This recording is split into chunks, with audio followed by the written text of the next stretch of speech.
This blast Okay. comes almost exactly 24 hours after a similar explosion yesterday. A frightening pattern emerging here, would you say?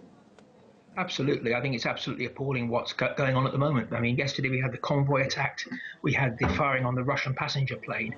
And what this really shows is that the so-called rebels are getting more and more desperate. They don't have overwhelming public support. They don't have majority support. So they're getting more and more violent and more wild. And I think this sort of sums up how desperate their position is, really.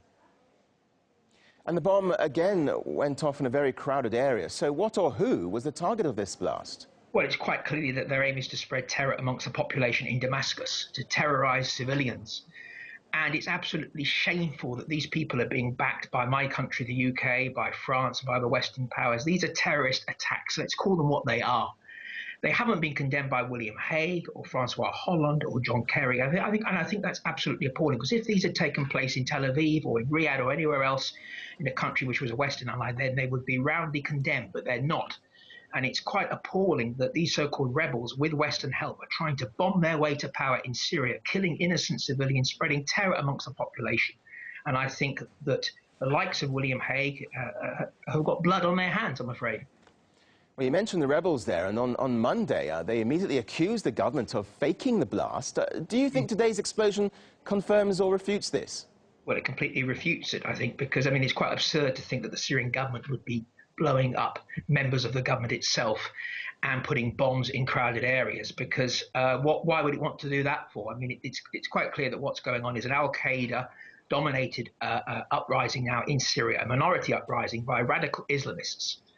And it's interesting, isn't it, that if you were to say that the Syrian government is behind these bombings in the Western media, then that's fine and acceptable. But if, of course, you say that the US government was behind the 9/11 attacks, you'd be denounced as a crank conspiracy theorist. And so it's okay to say that the Syrian government has done these things. But if we say the US government is capable of false flag operations, then that's fine. And that's completely wrong, of course. There's been a lot of speculation, hasn't there, that Western money has been ending up in the hands of extremists. What do you make of that in the context of this blast?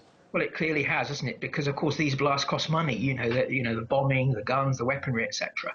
We already had the Sheikh Hamad of Qatar boasting a few days ago, saying how his government was going to give the rebels any help it needed, including arms.